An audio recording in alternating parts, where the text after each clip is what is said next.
This is Free Speech TV joining you from Netroots Nation 2025 in New Orleans. I'm Sonali Kolhatkar, host of Rising Up with Sonali, and I'll be bringing you conversations with change makers and activists attending the largest progressive political conference in the United States. With me right now is Tennessee State Representative Justin Pearson. Welcome to the program. Thank you so much, Sonali. So glad to be here with you. So first, let's talk about the moment that this particular conference is happening.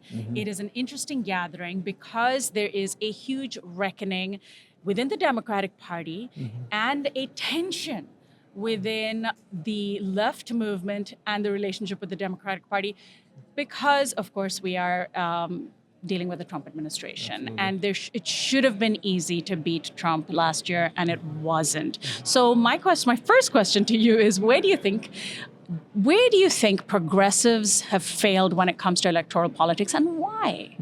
Look, campaigns are difficult and challenging, and the truth of the matter is I've run about 6 of them now with my team, and you win some and sometimes you lose some. It's not easy for us, and it's not easy for anybody, even especially when you get 107 days to win an entire election, right?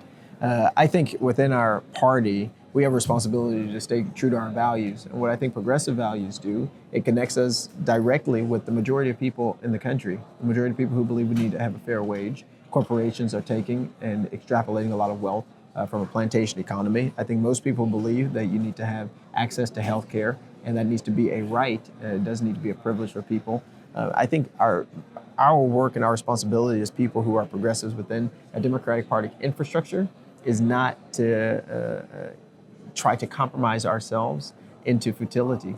And I think we have had some progress, actually, in some of the campaigns that we've seen most recently. But in order to win longer term, we got to stick with it. 107 days is a long time. If you look at what other countries do, they don't have campaigns that are as long as ours. And, to have a half a year to raise awareness of issues, I don't know.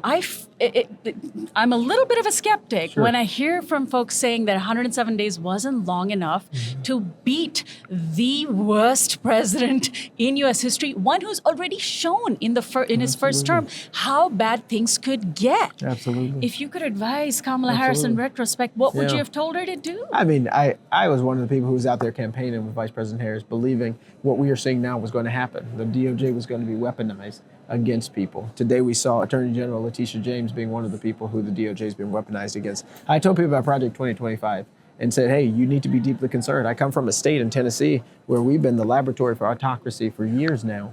And that has happened across our country, and now it's just going national. And I think if we look back, and in our politics is different, right? In some countries, they literally make it illegal for you to put ads on TV the last 2 weeks of a campaign cycle. There are things that we probably could learn from other nations. But I think in our system, we typically have primaries, right? We typically have some things in place that allow for us to vet candidates, allow us to get our messaging stronger, allow us to show our dichotomy between the other party, the other group in a different way and in a way that is beneficial. And so if I could advise now, in retrospect, I honestly think she ran an excellent campaign, but the truth of the matter is a lot of the issues related to the economy, I think we need to talk about. Yeah. So it's one thing to say, here's what we're against, but what are we for, right? So beating Donald Trump, beating Project 2025, if that had been one aspect of a campaign, it might have gone over well, but it seemed to be the entire campaign. And so why does the Democratic Party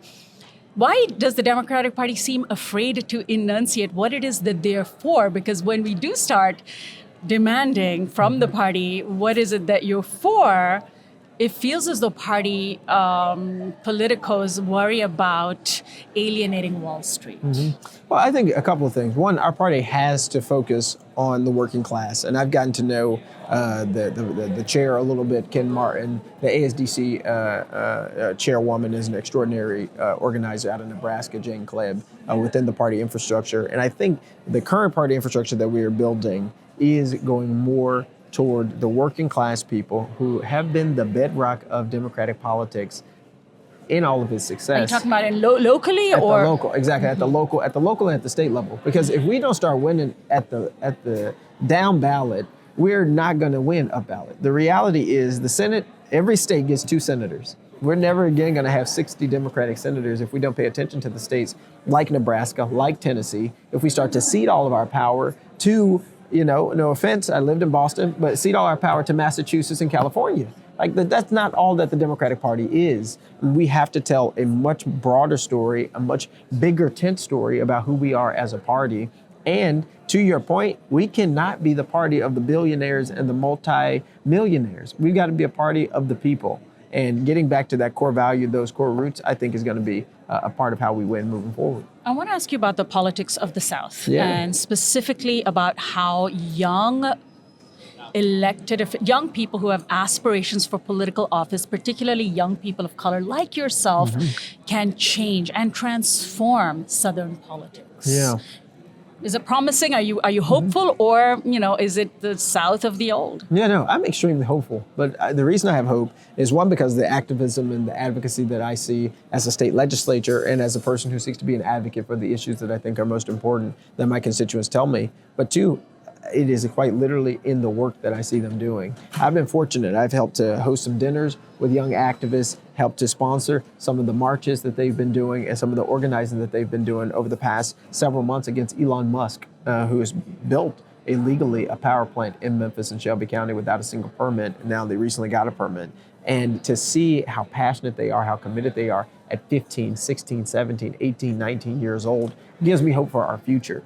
Right? And then when I'm talking to constituents and we're talking about gun violence prevention, whether they be white, whether they be black, whether they be immigrants, whether they be rich or poor, that's an issue that's important. We're talking about the environment and climate.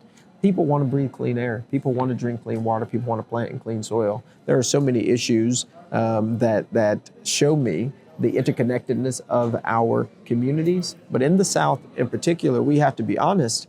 If we don't deal with white supremacy, if we don't deal with plantation economics, we are not going to move forward. And this country will only go as far as the South will let it. So let's talk about what you want to see as a legislative agenda, not just for yourself and your state, but even just broadly speaking. Yes. When you talk to young people, obviously gun violence prevention is a big issue for you. That's it right. was what put you onto the national scene, and people learned who you were from your stance on that issue.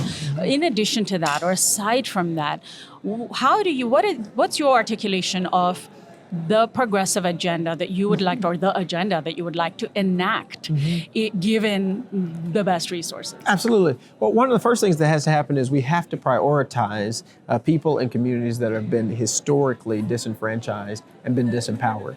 We just saw this big ugly bill pass that transferred $4 trillion worth of wealth from the lowest income folks in this country to the highest income people.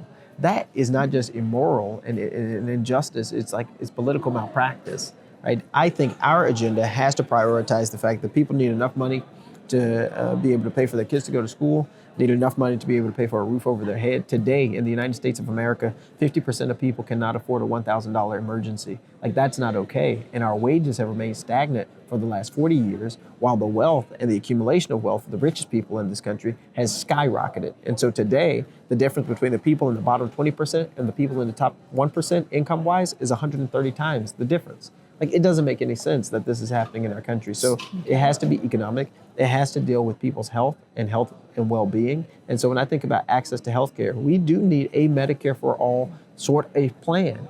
Everybody should have access to healthcare, and you don't need to have a job. You shouldn't have to have a job in order to get that access. I'm glad you spelled out Medicare for all, because that's a clear policy goal. But what about economics? How, yes, we want better wealth redistribution, although people hate using that term because you suddenly get accused of being a socialist. But how does one achieve?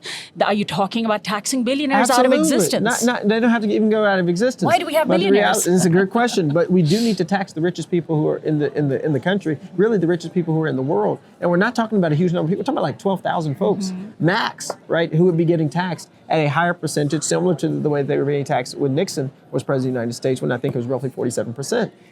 This level of income inequality only exacerbates problems. It doesn't solve it. So how to reduce it? You have to tax the richest people in the world. You have to tax the richest people in this country. Raise the minimum wage? You have to raise the minimum wage from $7.25. And I think that you can do it in a more equitable way with MIT has a living wage calculator. County by county, you can change the minimum wage, because in my county, you may need $21.72 for it to be the minimum wage, not a living wage. And then in another county, it may be 18. But in another one, it may be 35. Right. But we need to raise the minimum wage. And it is remarkable to me when Democrats are in power at the state and at the local levels when we don't see those laws change. And that's where the concern comes from a lot of people who are younger who say, well, no matter who's in power, things seem to be the same.